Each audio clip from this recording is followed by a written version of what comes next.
y estamos en Canal 7 de Flow. Hoy ya no sé si hoy, ayer, ya no sé qué día es hoy, pero hoy o ayer se cumplen los 6 meses de gestión de gobierno de Javier Milei. Cuando Milei asumió, había una Argentina, había un mundo que 6 meses después no es el mismo.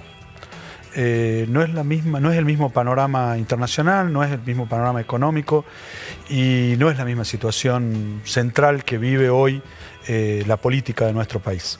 Esa es nuestra hipótesis, esa es la hipótesis que armamos con la producción de Panorama Tucumano y en las charlas que tuvimos durante la semana con los distintos colegas y periodistas acá en La Gaceta. Para decidir si esto es así, estamos con el economista Osvaldo Meloni. ¿Cómo está, Osvaldo? Buenas noches. Federico? ¿Cómo anda? Un gusto de estar acá. Estamos con Emilia Hassam. ¿Cómo estás? ¿Todo bien y vos? Y estamos con Gabriel Garat. ¿Cómo estás? Buenas noches. Economista, un especialista en la vida internacional y un politólogo para que nos ayuden a definir si estamos hablando macana o no. Osvaldo, empezamos con vos. ¿Qué te parece? ¿Cuál es el panorama central en el que estamos inmersos? Es decir, este ajuste fortísimo en el que se introdució el país. ¿Se vienen 6 meses que estaremos mejor? ¿Existe esa famosa B que hablan y ya empezamos a levantarnos como sugieren algunos?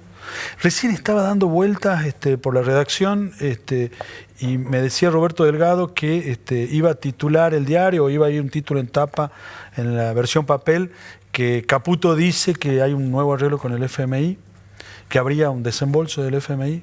Bueno, yo ya te estoy tirando lo que se me ocurre a mí, pero a ver, ¿por qué no me ayudas a entender el panorama en el que estamos? Claramente es distinto. Estábamos al borde del barranco. Sí. Estamos un poco mejor. Estamos mejor. Estamos mejor. Pero nos duele esa mejoría. Claro, pero todavía estamos en estado reservado, todavía estamos en estado delicado. Hay que entender, digamos, para entender la situación, es cómo llegamos y con qué herramientas cuenta todavía Milei para poder resolver la situación. Llegás con un país que no tenía crédito, con riesgo país por arriba de 2.200 puntos, llegabas con reservas negativas, prácticamente 12.000 millones de dólares de reservas negativas, llegabas debiendo a los importadores valores que eran cercanos a 30.000, 40.000 millones según distintas estimaciones, llegabas debiendo, y todavía se está debiendo, lo que son dividendos para las empresas extranjeras, no se les estaba pagando, con inflación muy alta y creciente. No sé si es el número que dice Javier Milei de que la inflación iba a números estratosféricos, pero claramente era una inflación muy alta, creciente y con una masa monetaria que presionaba. El famoso plan Paratita estaba empezando a dar su fruto en términos de inflación, no en términos políticos, claro. En términos de inflación. Y en términos políticos tampoco había dado su fruto. Claro, no había dado su fruto, pero en términos de inflación estaba arrasando con la tasa de inflación, tenía, por lo tanto, niveles de pobreza y de indigencia muy altos, y lo que apuntó Milei de entrada es con precios relativos totalmente desordenados, totalmente descontrolados. ¿Por qué? Porque habías pisado precios, habías controlado el dólar, fundamentalmente, en valores ridículos, por eso no tenías reservas, tenías controles de tarifa, controles de una enorme cantidad de precios de la economía. Bueno, ¿qué es lo que hace? Cuando Milei llega, dice, bueno, a ver, acá hay un gasto público que está descontrolado y hace un ajuste durísimo el ajuste, que es lo que estamos sufriendo ahora, ¿no es verdad? Pero como bien dice el gobierno, ¿había alternativa a eso? Esa es la pregunta. Si no tenías crédito, ¿cómo ibas a financiar eso si no era con emisión? Y como no querías alimentar la inflación, tenías que hacer un ajuste en el gasto público. No tenías alternativa. No había alternativa. No había alternativa. Incluso, desde el punto de vista teórico se recomienda que sea un shock. Pero aun cuando hubiese la alternativa digamos, alguien hubiese pasado por la cabeza un ajuste gradual, ¿con qué lo financiaba? Porque el gradualismo implica financiamiento. Nadie te financiaba. Perfecto. Nadie te financiaba. Entonces, claramente tenías que ir a bajar el gasto público de manera muy fuerte. Entonces, y claro, ahí le pegás a los primeros que tenés a mano. A mí me interesa, es muy interesante, muchos de los colegas, incluso comentaristas, Sí. dicen, bueno, en vez de motosierra y licuadora, ¿pero qué pretendían? Si el gasto, por ejemplo, en jubilación es prácticamente un tercio del gasto público. Cuando vos llegás, ¿a qué podés echar mano? No tenés muchas herramientas para echar mano. Sí. De hecho, se está viendo, 6 meses después, no hay una ley que todavía, y con las chances de que todavía le puedan voltear el decreto de necesidad de urgencia, el 7024. Así es. Entonces, vos te encontrás con un panorama muy difícil que mejoró, claramente mejoró. Seguramente en estos días se va a anunciar una tasa de inflación. Hoy Caputo dice con un número que empieza con 4. Entonces, vos fíjate que es muy interesante ese número, que ya estemos en esos niveles de inflación. Se calmó sobre todo la inflación que en la parte de alimentos, está calmado. Por supuesto, los niveles siguen siendo altos, ¿no es verdad? A niveles mundiales siguen siendo niveles muy altos de inflación, pero creo que... Explícame por qué son altos, porque la verdad es que cuando uno dice, Claro. che, qué baja que está la inflación. Claro, para nosotros, ¿no es Claro. verdad? 4% suena un respiro, 4 Totalmente. y algo, ¿no? 4, Sí. 2, 4, 3, no sé, ya lo dirá el INDEC, pero es un respiro, pero a nivel mundial ese es el número anual. Nosotros lo tenemos en un mes, 4, 5%, un nivel anual. Entonces, nosotros en un mes vamos a tener ese nivel. Entonces, sigue siendo niveles digamos, que necesitan estabilizarse. Posiblemente lleve un tiempo, porque posiblemente, tal vez la conversación me esté metiendo en el terreno político, pero Milei necesita mostrar resultados rápidos. Él necesita mostrarle a la gente, mirá, acá tenemos, porque acá la paciencia puede ser corta, la esperanza puede ser corta, entonces él sabe que hay gente que está entendiendo el ajuste, pero ¿cuánto va a durar eso? ¿Hasta cuándo se aguanta? Es la gran ¿Hasta cuándo se pregunta. aguanta? Entonces, él tiene que mostrar, mire, va bajando la inflación, estamos en 4. El mes que viene posiblemente estemos en niveles así, la estamos controlando, aguante un poco más. Eso es un poco, creo Aguante un poco aguante un poco más hasta que empiece a crecer la economía. ¿Vamos al terreno político? Vamos ¿Y al terreno pasamos por político, acá? claro, es muy interesante ¿Sí? el terreno ¿Puede ser? político. Claro que sí. Gabriel, ¿cómo la ves vos? Bueno, Puente. mira, yo pensaba lo que decía recién y digo, yo no sé si hay una Argentina distinta, si hay un sistema político distinto. Hay un sistema político que Perfecto. Bien. que está movilizado, que tiene que responder por ahí a otros incentivos. Recién hacíamos el chiste de dónde nos sentábamos nosotros y yo le decía que bueno, que no sé si es un gran lugar para sentarse el centro en este momento de la escena política argentina. Tal cual. Sí es un lugar para conquistar el centro, ¿no? Pareciera que Un lugar para conquistar. en un lugar en un momento de antinomias, ¿no? Donde Sí. o soy casta o soy anticasta, bueno, conquisto el centro, traigo más agüita a mi molino, ¿no? Ahora, si yo estoy en el centro, me pegan. Ejemplo claro, nombre y apellido, Lustó. ¿No? Entonces pasamos de un sistema político argentino que hace 2 años que estaba por seguro que el presidente era de Juntos por el Cambio, que el país se teñía de amarillo y que muy probablemente era el del plan integral de Rodríguez y Larreta, que era el centro, la definición del centro, más tirada para la derecha, dirán algunos, otros no consideran eso, pero era un centro muy definido. Y hoy tenemos que nadie quiere habitar ese centro, ¿no? Los partidos que tradicionalmente quedan en el centro están tratando de ver si se quedan Yo me acuerdo que en la pandemia se hablaba de su sana distancia, ¿no? Como el juego de palabras. Bueno, están todos tratando de mantener una sana distancia con respecto a la gestión, esperando lo que decía Osvaldo recién, a ver cómo dan los resultados económicos para hasta ver si me conviene políticamente acercarme o tengo que estar un poquito más lejos por si la cosa no camina tan bien. ¿Es tan importante la ley base? ¿Y a quién le preguntamos? Si le Al preguntamos... politólogo le pregunto. Y yo le preguntaría al gobierno, que a veces pareciera que en sus proclamaciones duda un poco. Milei mismo dice que él puede seguir con el plan adelante, ¿no? Pareciera que la vez anterior que se discutió la ley base se habló del principio de revelación, ¿no? Como esta cosa de yo lo que quiero es poner en jaque el sistema político y no necesito tanto la ley. Recordemos que hoy hay un DNU que mencionaba Osvaldo que está operativo y que algunas cosas del país ha modificado y que un poco permite... algún indicio de cambio en el país, ¿no? Entonces yo sí creo que hay algunas transformaciones del país que requieren esa ley, independientemente de que uno coincida o no, digo, para consolidar su plan de gobierno, Milei, yo entiendo que necesita de esa ley. Ahora lo que tiene que decir es si puede hacer que esas cosas pasen, ¿no? Si conseguir los acuerdos políticos, si realmente hacer lo posible, y para eso lo primero que hay que hacer es asumir la importancia, ¿no? Entonces, esto es como la crisis de los alimentos. La crisis de los alimentos se pasó de no existir a decir que era culpa de otro, a esperar la orden judicial para entregar los alimentos, a después decir que si no el judicial no se lo entregaba, como dijo Franco el otro día en la tele, ¿no? Entonces, Sí. a medida que va avanzando la realidad, el planteo del topo hiperurano de Milei, ¿no? Esta cosa como despegada de la realidad, y va a tener que ir cayendo y allanándose y logrando En definitiva, que la cosa vuelva a los caminos de la política. Recuerdo que cuando era el conflicto con Nacho Torres allá por diciembre, que tan lejos quedó por los fondos de Chubut, charlando acá en la Gaceta, yo decía, bueno, contento los gobernadores y contento la política de que la cosa vuelva al camino de la política, que me tenga que volver a sentar a negociar y ya no sea por la vía judicial. Hace 6 meses. Y ya no sea por la vía... Bueno, pareciera que la vía política triunfó. Y la muestra clave de eso es quién es el jefe de gabinete hoy, ¿no? Una de las personas más castas, sin duda, que hay del gobierno, bajo la propia tipología del presidente, ¿no? Entonces, ese paso adelante de lo viejo, de la gente que conoce el Estado, que entiende lo complicado que es gestionar el 8º país de geografía del mundo, ¿no? O sea, hay cosas que son muy complicadas en Argentina. Entonces, yo creo que de la subestimación inicial y de como decía Osvaldo, de este seteo de expectativa de que todo era dramático, bueno, ahí se ha ido cayendo y se ha ido ayornando la cuestión a la situación actual. Y bueno, y también el objetivo político, ¿cuál es? Osvaldo mencionaba el número de la inflación. Bueno, habrá que ver qué otros números hay que mostrar, ¿no? Todavía me meto en el terreno de Osvaldo. Faltan los regulados todavía, ¿no? Falta que se liberen un poquito algunos precios regulados, faltan tarifas, eso según duda va a impactar también. Y hay que ver otros números de la economía: caída de la actividad, el mayor uso en tarjeta de crédito en supermercado, caída de venta en supermercado, la retracción de la actividad. Son indicadores del momento en el que está. Sí, se mira a Milei va a decir, yo tengo el 56% de, digo 56, no sé, puede ser 50, pero tiene una importante, un alto nivel de aceptación, de imagen positiva, su gestión. Sin embargo, no pasa nada, ¿no? Es decir, ¿cómo se encuentra eso en la gestión?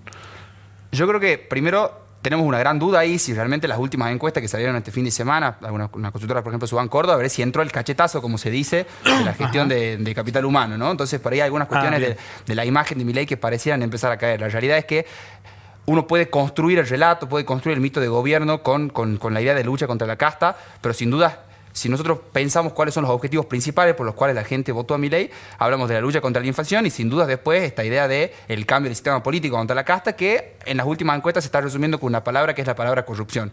Bueno, pareciera ser que si al gobierno le va bien con su plan económico, la promesa de la inflación la puede cumplir. Habrá que ver si puede cumplir con la de la corrupción. Corrupción en Argentina hace muchos años tiene un nombre y un apellido, ¿no? Tiene una cara concreta, ¿no? De una figura que está ahí entre las sombras liderando el peronismo, que es Cristina Kirchner, ¿no? Entonces pareciera que está directamente asociada a esas cuestiones y hay que ver si le puede dar a su electorado ese otro triunfo que sería la lucha contra la corrupción y que Cristina Kirchner pague. Pareciera que es algo que ahora está detenido con el tácito acuerdo que hay en el envío del pliego del juez Lijo a la Corte Suprema. Entonces hay algunas cuestiones de la construcción del mito de gobierno y del afianzar el voto propio, que ahí yo te pongo en duda, permitime, que sea realmente ese 56%, ¿no? Correcto. Porque cuando uno cruza los datos de las encuestas y ve que quienes más a favor están de lo de Milei, más se empiezan a alejar de sus medidas, ¿no? Es decir, yo tengo un piso muy cercano al 30% parecido que piensa que Milei es rubio de ojos celeste, diríamos los tucumanos, ¿no? Entonces que piensa que está todo perfecto. Esa gente tiene un horizonte temporal de aguante, lo que hablábamos recién. Piensan que pueden aguantar mucho más, aguantan sobra de luz. Esa gente todavía aguanta. Ahora, de ahí al 56% ya empieza a haber un 20%, esa diferencia que tenemos, que empieza a dudar. Dice, no, yo 4 años no te aguanto, yo te aguanto menos, ¿no? Yo no estoy dispuesto a pagar un 100% de aumento de la tarifa, estoy dispuesto a pagar menos. Entonces ahí es donde se cruza la pretensión de una nueva sociedad y de un cambio cultural, de una sociedad argentina anarco-liberal, con la realidad. Tengo que pagar tarifa, tengo miedo que alguien de mi círculo cercano se quede sin trabajo, cosas que empiezan a rondar por hoy en la sociedad argentina y que pueden llegar a complicar las decisiones también de la política en general y de la política económica del gobierno, es decir, cómo tengo que reacomodar la fichita en el tablero y qué voy jugando, ¿no? Bien. La dejamos hablar un ratito a Emilia. ¿Y cómo está el mundo? Convulsionado, fragmentado, Convulsionado. ¿no? Convulsionado, fragmentado, sobre todo si nos ponemos Parece a observar. argentino. Sí, eso le comentaba a Gaby. Ya me vas a retar porque vos dijiste que no teníamos que hablar en los pasillos. Es verdad, es verdad. Ustedes se ponen de acuerdo en el pasillo y después acá. Y bueno, ya la conversación no fluye, más entre los cientistas sociales. Bueno, lo que decía es que hay una palabra muy viciada dentro de las relaciones internacionales que es esto de insertarnos. Argentina tiene que insertarse en el mundo. Sí, y es como que desde la existencia de Argentina nunca hemos estado insertos en el mundo. Y yo me pregunto, en este mundo tan convulsionado, tan fragmentado, ¿a qué mundo nos insertamos?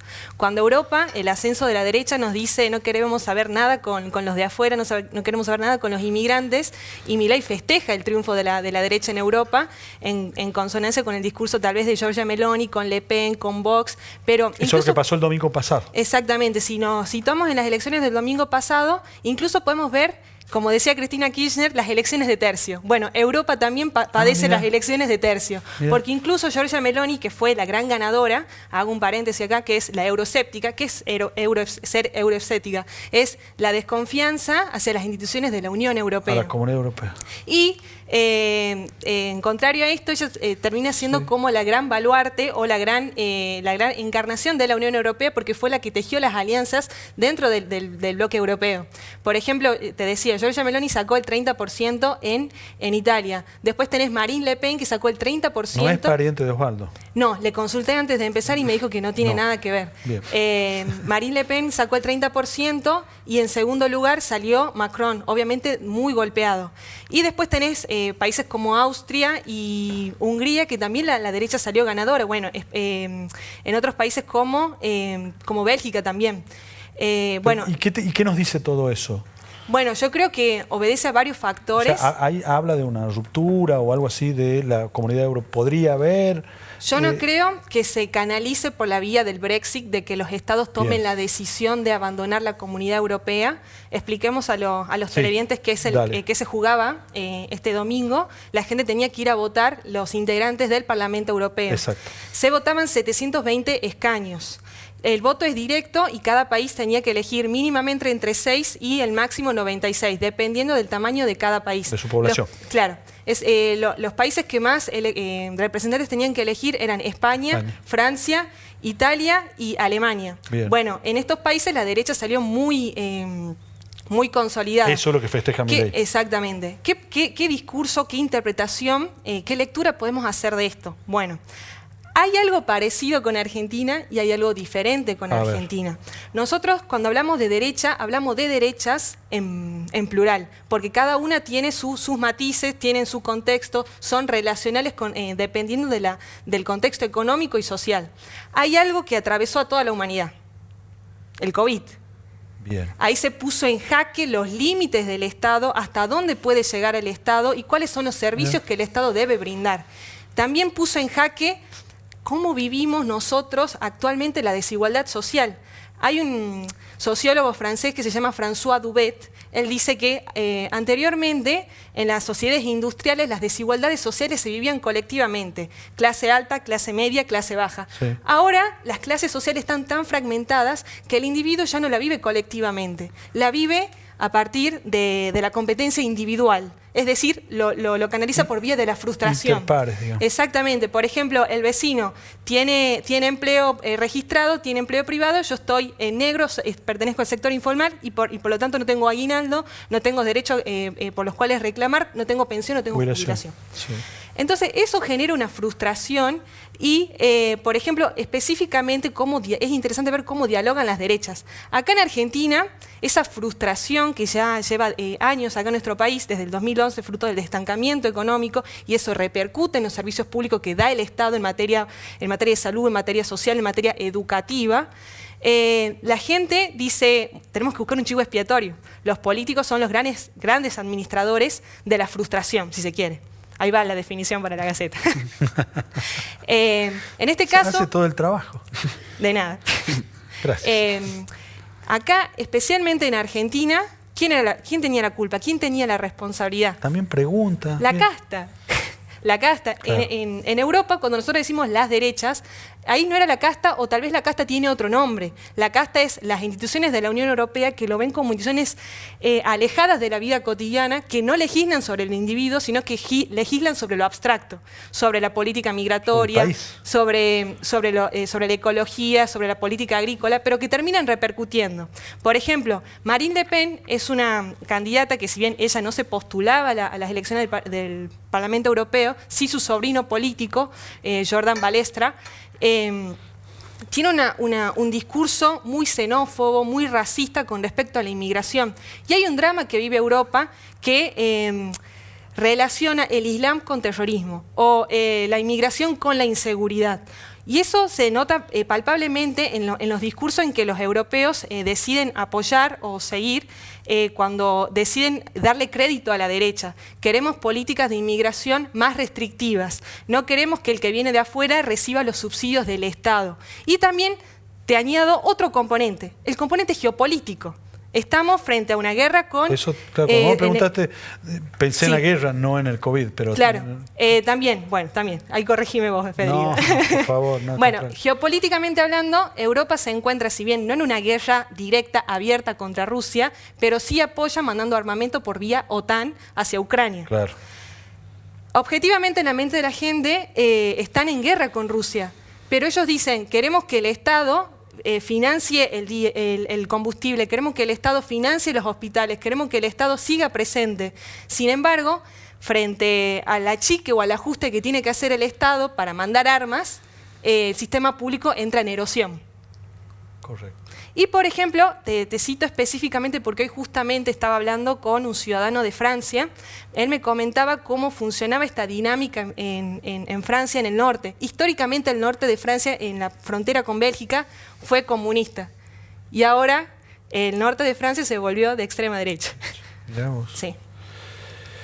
Osvaldo, es una oportunidad todo esto, dicen los economistas, que todo esto está pasando en el mundo, que la Argentina podría tener una gran oportunidad económica, pero Yo sin creo embargo que no sí. sé dónde estamos parados para esa oportunidad. Todavía resta tener un plan económico. Hasta ahora lo que hay es un plan financiero.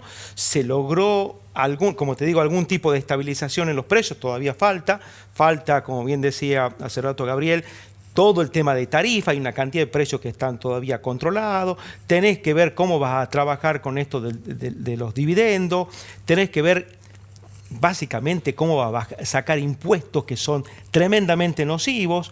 Ya anunció Caputo de que si se aprueba la ley base baja 10 puntos el impuesto país. El país. Milei había dicho que uno de los impuestos, que los primeros que estaba en la lista, el impuesto débito y crédito bancario, Sí. Vulgarmente impuesto al cheque. Al cheque. Después iba por las retenciones. Claramente, de vuelta, cuando uno mira, hace el balance de qué es lo que recibe Milei, recibe un país totalmente atosigado con impuestos, con un gasto público muy alto. Él trata de estabilizarlo y dice, bueno, a ver, ahora necesito empezar una segunda etapa en donde voy a tratar de bajar eso. Ahora, está pasando posiblemente la peor semana de su gobierno. Porque hasta ahora siempre había tenido, hasta una semana atrás, había tenido siempre la iniciativa y ahora la Cámara de Diputados le aprueba un proyecto que aumente el gasto. Tal cual, tal cual. Entonces, de alguna manera, más allá de que él lo vete o no lo vete, el problema es que se está mostrando de Eso que perdón, se puede juntar la oposición y causarle daño político. Tengo debilidad política. Exactamente. Y está mostrando de alguna manera lo que es, tiene debilidad política. Entonces, lo que sí es cierto, de que por más que sea 0,45, decía Martín Tetaz, del PBI, es muy poco, pero no hay cómo financiarlo. No tenés plata. ¿Sí? Claramente no tenés plata, tenés que bajar algún gasto para poder hacer frente a ese otro gasto, que es que es un gasto muy justo, usar ese dinero para los jubilados, pero claramente no lo podés financiar. Pero aquí la señal es una señal política. Te estoy diciendo de que puedo, e incluso si me junto puedo voltearte el TNU. Y eso es lo que ven los inversores, aumentó el riesgo país. Eso te iba a decir, aumentó el riesgo país. Claro, el riesgo país se fue a 1.500, después de estar en menos de 1.200, se fue a 1.500. Entonces, pasa a ¿Es ser importante eso? O sea, bueno, es que sí o no tenés financiamiento. ¿Qué es 1.500 de puntos? Eso, ¿qué es 1.500? Que la tasa de interés, vos tenés que sumarle esos 15 puntos porcentuales Sí. a la tasa de interés internacional. Esto sería lo que pagarías por Bien. un crédito. Es impagable eso. Argentina cada necesita... error político, cada falla política me aumenta el riesgo país, Más que me error, cuesta más acá, caro el crédito. acá lo que te está mostrando es que la oposición, Incapacidad. Arriazo lo dijo muy bien los otros días en una entrevista que le hicieron, que estuvimos charlando con Indalecio Sánchez en el programa de la mañana de la Gaceta. Sí. Claramente lo que está mostrando al mundo es que Argentina sigue igual. O sea, Milei me dice una cosa, pero por otro lado tenés una cantidad de diputados que se juntan y votan más aumento del gasto público. Entonces, ¿cómo es esto? Y muestran que tienen fuerza. Entonces pasa a ser clave, como decía Gabriel, la ley base, porque sería un espaldarazo decir, bueno, no, en realidad acá estamos hay una mayoría que quiere un cambio, ese cambio es hacia esa ley va a salir posiblemente no es todo lo que quiera Milei, porque va a haber negociaciones, pero de alguna manera muestra un rumbo, muestra un camino hacia liberar algunos mercados, el mercado laboral, hacia darle algunas digamos, atribuciones a Milei. Entonces, de algún modo, yo creo que sería un espaldarazo muy importante que se apruebe la ley base. ¿Para qué? Perdón, y Sí, tengo no, una dale, última dale, acotación. dale. ¿Por qué? Acá es clave, como decía, me preguntabas al principio, ¿se crece en B corta o no? ¿Por qué es clave que se empiece a rebotar, a crecer? Porque cuando vos creces, recaudas más, porque tenemos la mayoría de los impuestos que están relacionados con el Correcto. crecimiento. IVA, ingresos brutos a nivel provincial, algunos impuestos municipales que son impuestos, tasas municipales que están relacionados con la actividad económica. Entonces, Sí. crece, recaudas más y entonces ahí Milei puede cambiar El un motor impuesto empieza por a otro, puede funcionar. sacar algunos impuestos porque ahora tiene más ingresos por otro lado. ¿El cepo? Y bueno, el cepo es clave. Si no se ¿Por saca qué el es clave cepo, el cepo? no se puede crecer. Es muy difícil crecer. Ya no digo no se puede, pero es muy difícil Claro, crecer. claro. Porque claramente nadie va a querer poner $1 a un precio cuando en realidad es otro. Y otra cosa no lo puede sacar. Si el problema es que lo que hizo básicamente en los últimos tiempos con el gobierno de Fernández, que no puede sacar dinero. Y nadie entra si no puede salir. O sea, ¿cómo vas a invertir algo si después no puedes sacar los retornos de esa inversión? Entonces no entras si no puedes salir. Entonces el cepo es eso. Es de alguna manera un freno a las inversiones. ¿Y ves una salida del cepo pronta? Pues yo digo, ojalá que sí. Hay una cantidad de colegas míos que dicen que debería ser ya. No es tan fácil porque, ya te digo, no tiene cómo hacer frente a un eventual shock. Que hay un shock, bueno, necesitas dólares para amortiguar eso. Faltan dólares entonces para... Claro, no tenés dólares, te dejaron con menos 12.000 millones. Estás de alguna manera recaudando, estás recuperando, pero tenés por delante vencimientos de deuda. La situación es muy delicada. Entonces, y otro detalle que a veces no se termina de ver bien es que dice, el gobierno está comprando dólares, como si vienen los dólares de cosecha. Claro. Pero es que para comprar tenés que emitir dinero, porque no tenés cómo. Tenés algo de superávit. Pero, vas preso si metes dinero, dice Milei. Bueno, por ahora no, digamos, porque no está la ley, pero lo que necesitas para poder comprar esos dólares, tenés que emitir, porque no tenés el superávit suficiente para comprar toda esa cantidad. Correcto. Entonces, digo, hay que entender que lo dejaste en una situación tremenda, pero tremendamente frágil a la Argentina. Y bueno, se está saliendo como se puede, con herramientas muy pobres, porque hasta ahora el gobierno, el Parlamento no le ha dado herramientas. Correcto. Les ha negado las herramientas y esta última jugada de aprobarle, digamos, la ley de jubilación en diputado, donde justamente uno preveía que podía ser distinto, porque el Senado ahí está claramente, tiene los números muy en contra, ¿no es verdad? Sí. Pero entonces pone luces de alarma, el riesgo del país se dispara, las acciones caen, y entonces dice, si irá a crecer la Argentina, ¿qué irá a pasar con esto? Realmente le ha causado mucho daño. Este último proyecto le ha causado mucho daño al país, no solamente al gobierno, claramente al gobierno, pero sí al país también, a las chances de recuperación. Gabriel, en este proceso y en esta negociación que viene dando, se le ha dado un protagonismo especial a los gobernadores y ha demostrado que el sistema, del sistema así como se lo vende, digamos, de poder y de representatividad de las provincias que implican los senadores, está mostrando alguna flaqueza, ¿no? ¿Es un fracaso de los gobernadores? Yo no diría que es un fracaso de los gobernadores. Yo creo que hay un sistema político que está cambiado, como hablábamos hace un rato, y creo que se pasaron muchos gobernadores, sobre todo los más castas, diríamos, ¿no? Los más acostumbrados a otro tipo de país, de liderazgo, a sentarse a negociar, y en un momento se vieron sin ninguna posibilidad, ¿no? Con teléfono cortado y con otra persona que tenía la sartén por el mango, ¿no? Entonces creo que hay muchos que dudaron de cómo se acomodaban, y creo que todavía hay algunos actores que no entienden que la sartén por el mango la tiene otro que piensa distinto a ellos, ¿no? Y eso es una cosa a la que se tienen que acostumbrar. Los gobernadores normalmente son lo que en ciencia política se llama actores de veto, muchas veces, ¿no? Entonces, en la consolidación de un proyecto de país, un gobernador tiene una realidad que es distinta a la del gobierno nacional, donde todas las realidades son distintas, donde las cosas que hay que resolver son urgencias de lo inmediato, donde no hay tiempo probablemente para irse a hablar al exterior. Entonces el tipo de liderazgo tiene que ser distinto. Y ese liderazgo está muy atado a las necesidades, como decía Emi, a qué cosas responde el Estado, ¿no? Entonces yo creo que ahí los gobernadores tuvieron un tiempo de prudencia, de poder ver cómo respondían a eso, de cómo se acomodaban, y como yo te decía recién, en cuanto vieron que la cosa podía volver a los caminos de la política, escúchese, sentarme a hablar con otro de frente que tiene algo que yo quiero y yo tengo algo que él quiere, ¿no?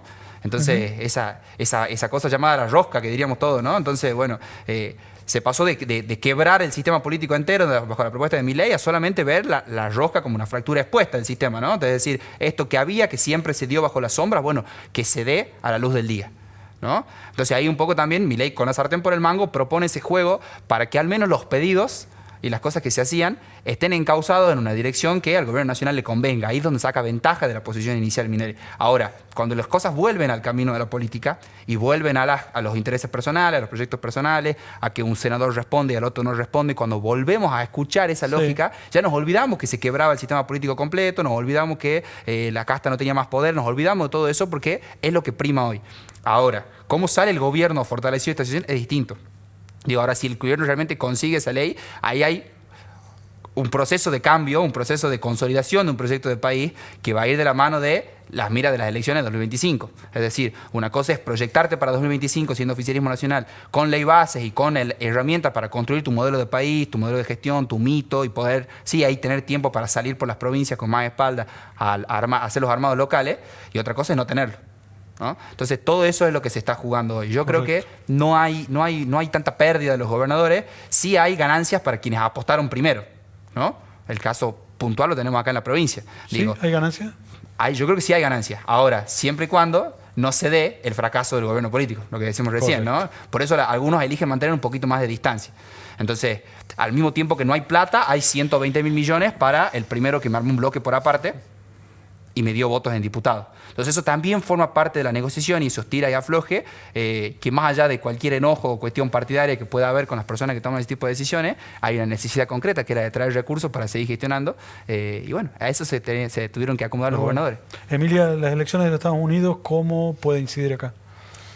Y bueno, si bien meses anteriores, recordemos que Donald Trump viajó a la convención republicana para saludarse y tener un discurso en coincidencia ideológica con Donald Trump. Acá hago, como un paréntesis, una distinción, porque si bien se instalan los dos en el campo de la derecha, Donald Trump es más proteccionista, es más nacionalista, y Donald Trump, Milei, perdón, vive de la ilusión de vivir sin Estado, ¿no? De que el Estado que no tiene que regular la economía, de que el Estado no se tiene que entrometer del acuerdo entre privados. Bueno, viendo y siguiendo algunas encuestas, la mayoría avisoran un posible triunfo de Donald Trump. Ahora, eso implica un beneficio, implica un acercamiento con Argentina, y es difícil imaginar eso, no quiero hacer futurología, pero siguiendo la misma lógica del Partido Republicano y que lo encarna ahora especialmente Donald Trump, se me hace muy difícil ver que Estados Unidos, con Donald Trump a la cabeza, quiera fortalecer o consolidar diplomáticamente por medio de la economía, por medio del comercio, una relación con Javier Milei, ¿no? Bien. No quería hablar de futuro, pero yo les pido una reflexión cortita de cómo imaginan los 6 meses que vienen. Es decir, ¿a qué nos atenemos? ¿Qué puede pasar estos 6 meses? ¿O cómo imaginan el diciembre? Cosa que hagamos el último programa acá con ustedes. Y se las cobremos. Ahí está. Nos podés invitar antes, ¿no? Bueno. Imagino que a diciembre, si logra finalmente Milei algún acuerdo con el Congreso, con la política, yo creo que lo está buscando. Por un lado, él muestra para su constituency, para su electorado, se muestra duro, sigue hablando de la casta y demás, pero por otro lado, hoy, por ejemplo, Crexel, que la senadora por Neuquén, recibe un cargo como embajadora de UNESCO, y bueno, se descuenta dice que va a votar por la ley de base. Faltan algunos cargos todavía para tener supongo cuerda. que a Jadot le tira la oreja, porque Mendoza aparentemente dice que va a votar en contra, pero en principio, si él lograse, digamos, Franco, que es un negociador, lograse eso, yo creo que va a tener un respiro, va a tener más margen de maniobra para manejar la economía. ¿En lo económico cómo ves Yo creo que va a tener margen de manejar. Bueno, es que lo político está influenciando muy fuerte sobre lo económico. Porque él tiene el instrumento de manejar el gasto público, manejar algo de impuestos, pero en realidad... ¿Qué Argentina te dejaría tranquilo en diciembre? No, una Argentina sin cepo, oyendo ya a no tener cepo. Bien. Porque el cepo es un conjunto de regulaciones, sacando de a poco ese cepo. Entonces, hacia diciembre, si vos estás sacando el cepo, tendríamos un 2025 mucho más venturoso, posiblemente incluso hay predicciones del Fondo Monetario que se está hablando de que podría rebotar 5% el crecimiento para el año que viene. Mira. Entonces, se debería ver ya sin cepo, con una inflación que tienda a la baja, posiblemente tengamos 2 o 3 meses optimista. Más. Yo creo que si se arregla la política, yo creo que la Argentina tiene por delante crecimiento, mejora de salarios reales. Si se mejora el salario real, aumenta el consumo y por lo tanto va a crecer la economía. Yo creo que uno, por un lado, puede ser optimista, pero estamos pendientes de qué es lo que pasa con los políticos, de cómo juegan los supuestamente aliados de Milei, del PRO y del radicalismo, y cómo juegan básicamente Unión por la Patria con sus aliados. Correcto. Gabriel, hoy es 20 de diciembre. ¿Cómo estamos? Hoy es 20 de diciembre. Pan dulce bajo el brazo. Mirá, yo te diría que me preguntes pasado mañana, cuando sepamos si está o no está la ley base. No sé si podemos repetirlo el programa pasado mañana, estaría buenísimo. Sí. Creo que vamos a ver lo que nos preguntábamos al principio, ¿hasta cuándo aguanta la gente? Creo que el cruce de la curva de hasta dónde dura la crisis y hasta dónde dura el aguante, ¿no? Dónde se chocan esas expectativas, veremos si esa resolución es feliz o no a las expectativas de consolidación del proyecto político del presidente. Yo lo que creo es, y espero, y esto ya es como ciudadano, ya no como politólogo, sí, un poquito más de inventiva, un poquito más de creatividad de la clase política a la hora de interpretar y de utilizar los recursos que da y no volver a lo que decía. No estar tan ajustado al toma y daca y nada más. Y no volver a lo que decía Osvaldo recién, ¿no? De repente la herramienta nueva de la nueva política para resolver la cuestión es dar un cargo de embajador en la UNESCO. Yo creo que esas cosas la gente las va a percibir como malas. Creo que si esa línea se continúa, probablemente el seteo alto de expectativa con respecto a lo que se puede lograr se choque con alguna especie de crisis moral, que eso puede pasar, ¿no? Con un tipo de liderazgo como el de Milei, de repente una crisis como la de capital humano o alguna cuestión de corrupción, puede complicar mucho la confianza de su propio electorado y puede hacer que estos próximos 6 meses sean complicados. Emilia. Y bueno, llegar a diciembre. Imaginemos diciembre. No sé si voy a llegar yo la semana que viene. No, lo veo muy complicado, sobre todo bajo la dinámica que se está desenvolviendo la política. Igual la política como una palabra deslizable para el presidente, de que, como dijo Gaby, que yo coincido, de que finalmente triunfó la política, porque veamos a quién puso como jefe de gabinete, sí, Guillermo Francos. Y es a un tablero al que el presidente sí o sí tiene que jugar y no puede deslindarse. Incluso yendo más al plano de las relaciones internacionales, hasta hace poco tiempo el presidente estaba dudando, se rumoreaba que no iba a ir al G7 que convocaba Giorgia Meloni, claro, en una agenda multilateral con el Papa, junto con otros líderes de Europa y de Estados Unidos. Duda. ¿Cómo? Había dudas de asistir o no. Y otra ministra que corre riesgo y se rumorea que el posible sucesor puede ser, que se vaya Diana Mondino y le suceda Daniel Scioli, ¿no? Entonces ahí vamos viendo de cómo esta cosa de no me funcionan los políticos, no me funcionan los ministros, los tengo que cambiar. Tal vez el problema es más de fondo en que yo no entiendo la política. Tal vez ese es el mensaje que está dando el presidente. Y ya metiéndome en el universo de Osvaldo, ahí voy a hacer como una picada. La UCA dio a conocer el 55% de pobreza. Yo digo, si bien esto no es nuevo, esto viene de décadas de abandono del Estado, porque el Estado no supo cómo llegar a esos sectores, yo me pregunto, a esa masa de la clase media que ya se perdió, ¿cómo se la vuelve a meter en el sistema? ¿Cómo se las inserta? ¿Cómo hacemos de la bandera del ascenso social una política, ¿no? No basta solamente con transferencias económicas, que obviamente son necesarias, pero el Estado se tiene que poner las pilas para sacar a la gente de la pobreza. Y ahí juega mucho, porque si nosotros nos ponemos a ver de que por qué Milei tal vez tiene, según Subán Córdoba, esto ya se revirtió, es más la imagen negativa que la imagen positiva. La gente que sigue apoyando a Milei, la gente que sigue confiando en él de alguna manera, piensa que esto va a mejorar, radica en la expectativa. Ahora, cuando eso no mejore, ¿con qué discurso simbólico, con qué casta, con qué pelea mediática vas a vender gestión? La gente, tal vez, votó por la inflación. La gente lisa y llanamente quiere vivir mejor. Quiere recuperar el poder adquisitivo, quiere tener un trabajo estable, quiere tener un trabajo en blanco, quiere tener derechos. No quiere nada más que eso. Emilia, Gabriel, Osvaldo, la verdad que me quedaría una hora más charlando porque la verdad que nos ayudan a entender. Pero Indalecio Sánchez, tu amigo Indalecio Sánchez, nos dice que tenemos que ir a un corte. Y vamos a un corte.